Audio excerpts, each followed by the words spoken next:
Hey guys, what's up? It's 8-Bit Eric, and one of the most... Hey guys, what's up? It's 8-Bit Eric, and once in a while, I find a game that reminds me a little bit of Castlevania and Metroid, you know, those Metroidvania type of games, and I'm like, you know what? I'm gonna go ahead and see if I can sink my teeth into that, to use a old, beaten down 8-Bit Eric catchphrase, because a lot of these games are just so beautiful to play and have such a captivating storyline and just real good time sinkers that you get to really sit down and enjoy. And you know, since I'm a Switch guy, anytime I see a game that fits one of these genres come out on the platform, I always want to try it out. And now GIGA WRECKER ALT is on the Nintendo Switch. It also just recently came out to Xbox One and PS4. It is a port of a PC game that actually came out a couple years ago. Looks interesting. It seems like it has an interesting premise. So let's go ahead and find out if it is worth checking out for the Nintendo Switch in today's video. So guys, if you are brand new, feel free to throw a subscription and let's begin today's video.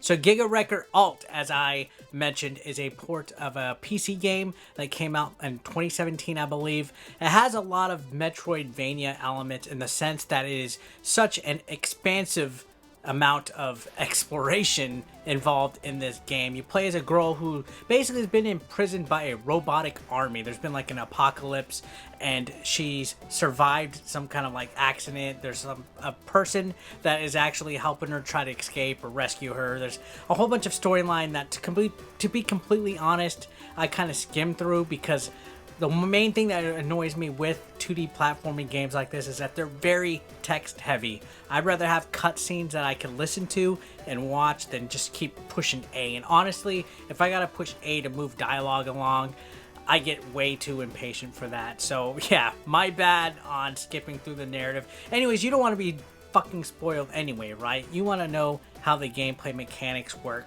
how the graphics look, and what I think of the game. Well, I gotta say, the basic premise of the game is based upon using the powers that you have to manipulate the environment. Every once in a while, you'll come across like this rock material that your character can destroy and observe, and you carry it like kind of like a rock above your head, and this allows you to actually be used as weapons. You know, you can throw the rock material at them.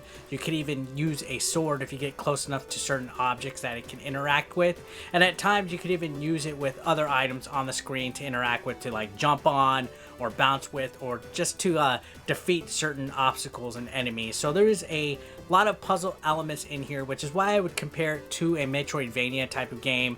Again, with these type of games, it's very easy to get lost, and you have to backtrack a lot, and you have to remember where you went and everything. Luckily, there are like fast travel points that you unlock if you come up to certain beacons and stuff.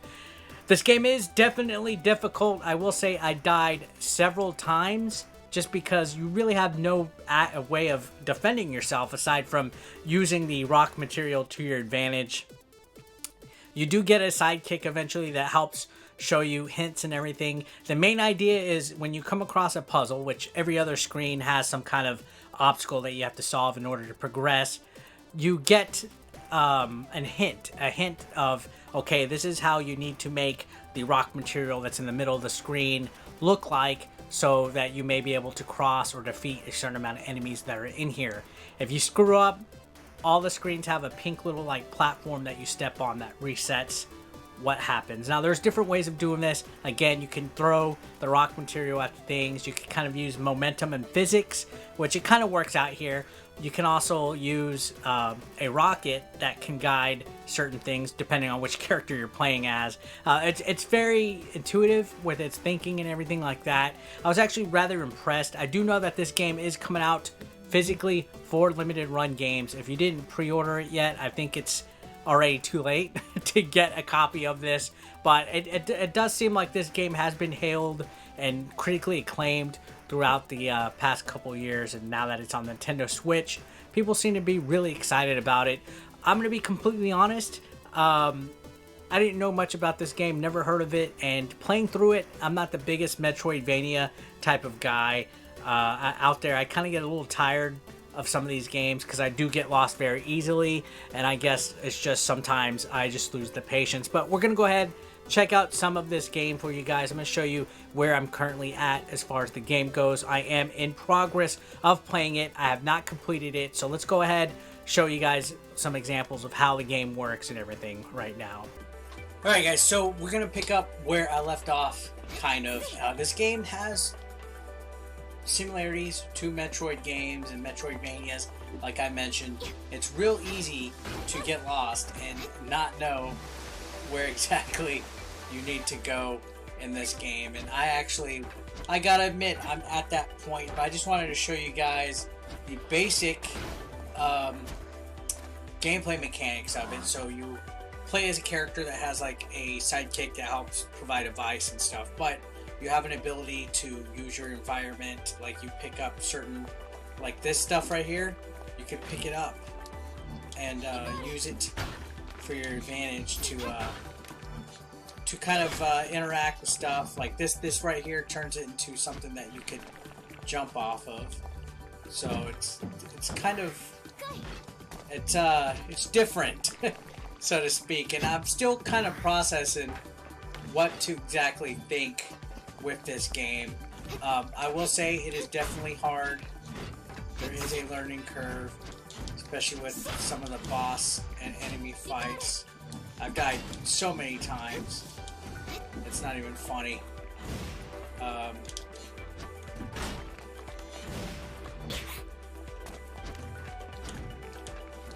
So I believe just kind of gotta,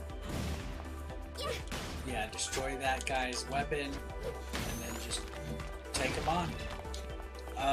Now there's a lot of backtracking and exploring and things like that.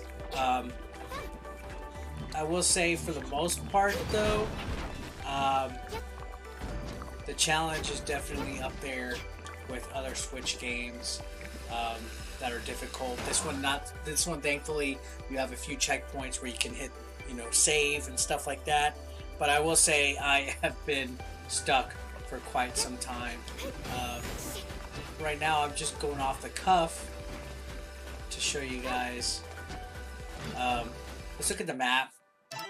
There is a few beacons and areas that you can explore. Unfortunately, I lost for words on exactly where I'm supposed to go. I'm thinking maybe this blue area. So let's go ahead and travel back to that beacon and just kind of show you guys. So there is fast travel once you unlock it. It's not too bad. I don't know. Me personally, I'm not fond of games like this too often. Like I'm not a big Metroidvania person because I easily forget what I was doing and where I'm supposed to go. So reviewing something like this kind of has me a little speechless, so to speak.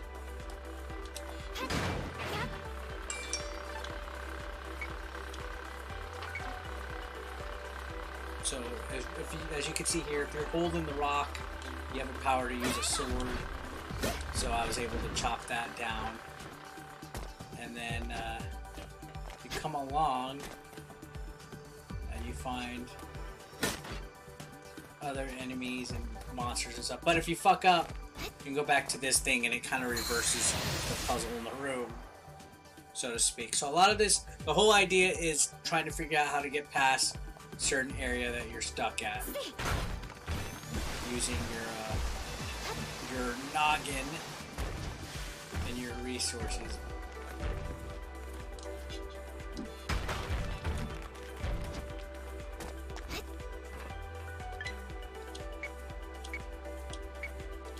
And there is a bit of a storyline that goes on with the narrative boxes.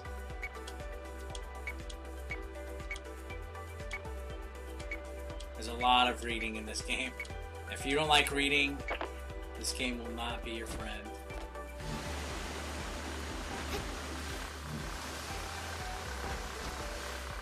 And treadmills. Oh, look, see, I accidentally accidentally ended up somehow coming across back to where I was at. So that's always great, right? Fucking game.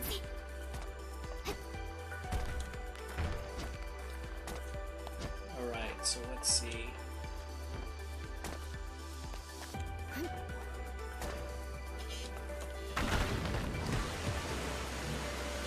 Big ass enemies like this take off a lot of your energy.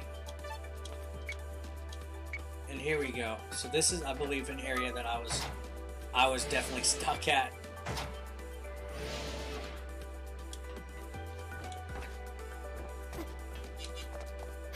And the bigger of a mound of the rock that you have, the better, honestly. So here we go. I have a new travel beacon. So now more area has opened up to me. So you guys get the idea.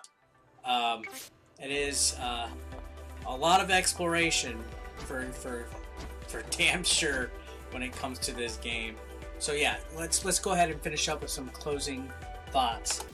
So closing thoughts of GIGA WRECKER ALT. I mean, I'm not the biggest fan of Metroidvania types of games. I don't like games that involve a lot of backtracking and getting lost. I've always kind of had a love-hate relationship with that genre. Not because I'm stupid and a complete uneducated idiot, but just because after a while it just gets so tedious for me, having to remember where you're going and everything like that. It feels like I need a notepad.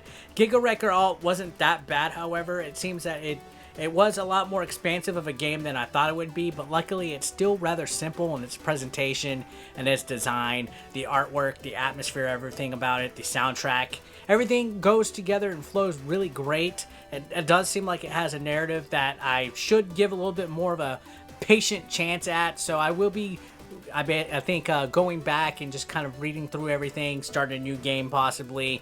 It's not a bad game by any means. For me, it's not my type of thing, but I could see where it could stand. So I'm going to go ahead and be fair with my judgment on it. I'm going to give it a 7.5 just because it is a solid game, and it seems like there is a lot more than meets the eye and a lot of content here for your buck. So I will say it is at least worth a look, guys. And I guess that's it for the review.